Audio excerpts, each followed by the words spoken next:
நிறைய பேருக்கு அந்த அதனுடைய அருமை தெரியாமல் எவ்வளோ கண்ணு இருக்குது, உடல் இருக்குது, உயிரோடு உலகமே இல்லாமல் இருக்காங்க.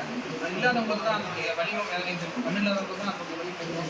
இந்த உடல் உறுப்புகள் பல்வேறு உறுப்புகள் எல்லாமே பயனுள்ள எவ்வளோ உறுப்புகள் இருக்குது, அது இல்லாதவங்களுக்கு கொடுக்கும்போது தான் அதனுடைய அருமை தெரியும், அதனுடைய பயன் போட்டு அந்த உணர்வு தான் அதனுடைய சந்தோஷம் வெளியே போடும்.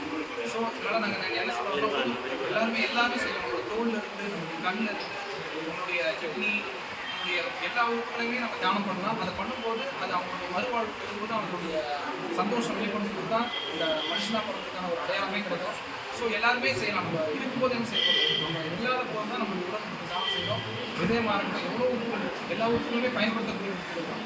ஸோ முடிந்தவரை இறந்த பின்பு தான் நம்மளுடைய உடல் உறுப்பு தானம் செய்யணும். பதிவு பண்ணுங்கள், முடிஞ்ச விழிப்புணர்வு பண்ணுங்கள்.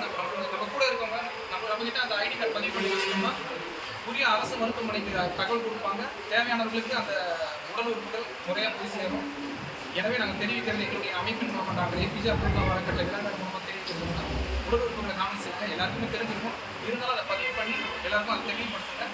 உங்கள் கூட இருக்கவங்களுக்கு முக்கியமாக வீட்டில் தெரியப்படுத்திங்கன்னா நம்ம இறந்த பிறகு இன்னொருத்தரையும் வாழ வைக்கலாம், இறந்து போய் வாழலாம். நன்றி.